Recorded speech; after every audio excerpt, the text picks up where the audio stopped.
Welcome back नाजरीन। फरहान अली वारिस और जोगन कासिम आपको वेलकम करते हैं नूर रमज़ान में, हमारी खुसूसी रमज़ान ट्रांसमिशन। व्यूअर्स, अब शुरू करने जा रहे हैं हम अपने उस सेगमेंट को जिसका नाम है नेकी। और हमारे पास बुशरा शकील साहिबा, उनका बहुत बहुत शुक्रिया है। एक सोशल वर्कर हैं, इंसानियत की एक ज़िंदा मिसाल हैं। हमारे पास डेली किसी ऐसी पर्सनैलिटी को लेके आती हैं जिनको आप सबकी, हम सबकी सपोर्ट की ज़रूरत है। मदद नहीं कहूँगी, सपोर्ट कहूँगी। और उस सपोर्ट के लिए हमने डिस्प्ले का नंबर भी चलाया है। लेकिन इस वक्त किरण साहिबा से आपकी मुलाकात कराने से पहले एक पैकेज है जो हम आपको दिखाना चाहेंगे। आइए देखते हैं।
अस्सलामुअलैकुम, मेरा नाम किरण है और मेरी 4 बेटियां और मैं एक बेवा औरत हूँ। और 8 साल हो गए मेरे हस्बैंड की डेथ को। तो बस बहुत मुश्किल जो है वो गुजारा कर रही हूँ। अब जो है वो मैं वो हूँ जो कि खुद किसी की मदद करती थी, लेकिन आज मैं खुद मदद लेने पे मजबूर हूँ। इस वक्त मेरे ससुराल वाले कोई भी फैमिली में कोई भी नहीं पूछता। मेरा जो रोज़ी रोटी का ज़रिया था, सिलाई मशीन जिससे मैं सिलाई करके बच्चों को पाल रही थी और कर रही थी, वो भी हालात ख़राब होने की वजह से बिल इतना ज़्यादा है बिजली का कि मैं उतार नहीं पा रही थी। तो वो मुझे बेच के बिजली का बिल उतारना पड़ा। भाई मेरा कोई है नहीं, सिर्फ मैं हूँ और मेरी बच्चियाँ हैं बस। इसलिए मेरी सबसे गुजारिश है कि मेरे लिए कुछ करें ताकि मैं अपनी बच्चियों को पढ़ा सकूँ, उनका अच्छा मुस्तकबिल बना सकूँ।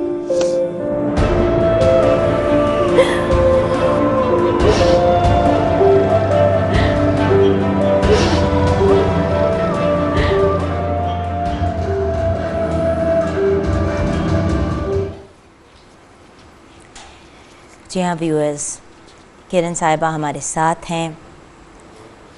फरहान भाई, आप किरण बहन से कुछ बात करना चाहेंगे? सलाम अलैकुम। अस्सलाम वालेकुम। सबसे पहले तो हम ताज़ियत पेश करते हैं आपके हस्बैंड की कि जो इनका इंतकाल हुआ 8 साल पहले, जैसे आपने बताया। लेकिन आपकी ज़ाहिर है जो हालात आपने बताए हैं वो यकीनन एक माँ के लिए, और एक माँ अकेले बच्चों को पालना और ख़ासतौर पे बेटियों को पालना यकीनन बहुत सख्त है। सबसे पहले तो मैं आपको हौसला यही दूंगा कि आपको अल्लाह सब्र अता फ़रमाए, और आप इंशाअल्लाह ये जहन में रखिए कि अल्लाह कभी भी किसी इंसान पर इतनी तकलीफ़ नहीं डालता जितनी वो बर्दाश्त ना कर सके। ये एक इम्तिहान है। बहरहाल हमारी पूरी कोशिश होगी कि यहाँ पर आपके साथ लोग सपोर्ट करें आपको इंशाअल्लाह। तो आप काफ़ी बातें तो हमने आपके पैकेज में ही सुन लिए। मैं चाहूँगा जुगन साहब, आप ज़रा, मेरी कैफियत ऐसी इस वक्त नहीं है मैं सवाल कर सकूँ आप। असल में व्यूअर्स, खुद भी फरहान भाई बेटियों के बाप हैं और इंसान, आज हमारा टॉपिक भी बाप है। जब बाप दुनिया से रुखसत हो जाता है और अगर अचानक से रुखसत हो तो मेरे ख्याल से जो आखिरी सोच उस बाप के जहन में गुजरती होगी वो यही होगी कि मेरी औलाद का क्या होगा। ऐसे बेटियां अल्लाह ताला का एक अनमोल खूबसूरत अल्लाह ताला जिनसे बहुत प्यार करते हैं उन्हीं को बेटियां देते हैं। इसीलिए शायद रो रो के मिन्नतें तरले कर कर के मैं अल्लाह ताला से कहती थी कि मुझे बेटी दे दें। लेकिन व्यूअर्स, जब बेटी हुई तो जहन में बार बार यही बात घूमती थी कि अगर खुदा न खास्ता फैसले या मुझे कुछ हो गया तो हमारी बेटी का क्या होगा। सीधी बात है व्यूअर्स, बेटे तो फुटपाथ पे भी सो के पल बढ़ जाते हैं, बेटियों के साथ आप ये वाली रिस्क नहीं ले सकते। और 4 बेटियां माशाल्लाह रब ताला ने आपको नवाजा। लेकिन मुझे बताइए कि आपका गुजारा कैसे हो रहा है, ये हालात यहाँ तक पहुँचे कैसे? गुजारा कर रही थी, सिलाई मशीन थी, सिलाई करती शुरू से 8 साल हो गए। 8 साल से ही मेहनत करती आई हूँ, फैक्ट्रीज में करती आई हूँ, कारखानों में करती आई हूँ। हस्बैंड की क्या सिचुएशन थी, उनकी डेथ कैसे हुई? उनकी डेथ सडनली डेथ हुई थी, यानी कि रात को अच्छे खासे सोए हैं लेकिन सुबह उठे नहीं। तो अभी जो आप जॉब नहीं कर, अभी आपने सिलाई मशीन की बात की कि आपने वो बेच दी बिजली के बिल की वजह से, तो क्या आप करना चाहती हैं दोबारा काम कोई, या कहीं जॉब अगर आपको मिल जाए? जॉब का मसला ये है, मैं काटूंगी कि इन्होंने मुझे ये जुगन बताया कि मैं जहाँ पे भी मैंने जॉब के लिए अप्लाई किया है ना, वहाँ से ही इनको बड़ी गलत किस्म की डिमांड्स आई कि पहले तुम हमारे साथ फ्रेंडशिप करो फिर हम तुम्हें जॉब देंगे। तो ये एक बड़ा अजीब मतलब हमारे माशरे का अलमिया है कि आप किसी मजबूर औरत को, कोई जाता है, कोई अपनी रोज़ी की तलाश में जाता है तो उसको आगे से फिर ये रिस्पॉन्स मिलता है। नहीं, मेरा पूछने का मकसद ये है कि आप क्या चाहती है कि आपके साथ क्या हो, कैसे आप किस चीज़ में कंफर्टेबल फील कर। देखिए बहुत सारे लोग ऐसे होते हैं जो ये कहते हैं कि मुझे इमदाद नहीं चाहिए, मुझे सपोर्ट नहीं चाहिए, मैं खुद कुछ करना चाहता हूँ। और बहुत सारे लोग होते हैं जो कहते हैं कि मेरी सेहत इस काबिल नहीं है कि मैं काम कर सकूं। तो आपकी पोजीशन क्या है ताकि उस हिसाब से हम लोगों से रिक्वेस्ट करें? पोजीशन मेरी ये है कि अभी रिसेंटली जो मेरे पे कर्ज है वो उतर जाए और मैं काम पे खड़ी हो सकती हूँ। कितना कर्ज है आपने? मेरे पे तकरीबन 3 लाख का कर्ज है। 3 लाख का कर्ज है। और उसके अलावा जो है वो घर का रेंट है। अभी जो पहले कर्ज जो चढ़ा वो इन्हीं वजह से चढ़ा हुआ है। कितना रेंट है? 16,000 रेंट है घर और का। कितने महीने का? तकरीबन कोई 3-4 माह का रेंट। अभी ये चौथे माह का रेंट ये चढ़ गया मेरे पे, और 3-3 माह के बिल चढ़े हुए पड़े हुए घर पे। अभी आज भी मीटर वाला आया, मीटर काटने के लिए। 65 लाख के करीब, जो 64-65 लाख के करीब जो पिछला बिल है और नया जो किराया है। और ये और बेटियां क्या कर रही हैं? पढ़ रही हैं? बेटियां पढ़ रही हैं और वो पढ़ना चाहती हैं। वो कहती हैं हम आगे से हमारी जिंदगी ऐसी गुजरे, ये हम नहीं चाहती। एज क्या है बेटियों की? बड़ी बेटी मेरी 19 साल की है। माशाल्लाह माशाल्लाह। अच्छा, और फिर? और उसके बाद उससे छोटी 17 साल की है, उससे छोटी जो है वो 15 साल की है, उससे छोटी जो है वो 13 साल की है। अब यही बात है ना फरहान भाई, जवान बच्चियों को घर पे छोड़ के बाहर नहीं निकल सकती। अगर इनको लोग गलत किस्म की बातें कहते हैं तो वो अपनी बच्चियों को पीछे किसके पास उनको लेके बाहर नहीं निकलती। कुछ आप ये बताएं, बच्चियां जो पढ़ रही हैं वो किसी गवर्नमेंट स्कूल में? हाँ जी, जो 17 साल की है उसने अभी मैट्रिक किया था, अपने उस पे किया और अपनी उस पे ही उसने लाहौर कॉलेज में उसको दाखिला मिल गया था स्कॉलरशिप पे। 1085 मार्क्स थे उसके माशाल्लाह। और खुद ना कोई एकेडमी कुछ भी नहीं। चले हम ये तो कोशिश कर सकते हैं कि हमारे साथ बहुत सारे हमारे दोस्त अहबाब ऐसे हैं जो मिलकर कुछ काम करते हैं जिसमें तालीम के हवाले से ख़ास तौर पर फोकस किया जाता है, तो मैं उनसे भी बात करूँगा। लेकिन हमारे जो व्यूअर्स देख रहे हैं, आप भी इस कार्य खैर में शामिल हो सकते हैं। डिटेल्स आपकी स्क्रीन पर मौजूद हैं।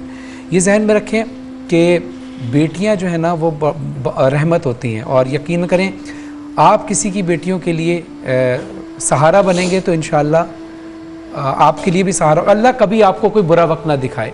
लेकिन जैसा कि ये खातून फरमा रही हैं कि मैं पहले लोगों की इमदाद किया करती थी और आज ये वक्त आ गया कि मैं ख़ुद इमदाद की मोहताज हो गई हूँ।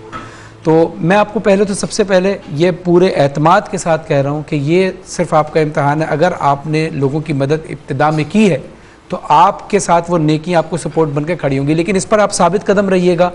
और इस पर अल्लाह से तवक्कल रखिएगा, और इसके साथ साथ जो कुछ हमसे हो सकेगा, जो कुछ हमारे नाज़रीन से हो सकेगा, क्योंकि पाकिस्तान नंबर 1 है चैरिटी के अंदर, कि जो अपने बहन भाइयों की, अपने तमाम मुसलमानों की मदद करते हैं और गैर मुस्लिम की भी मदद करते हैं। बिल्कुल।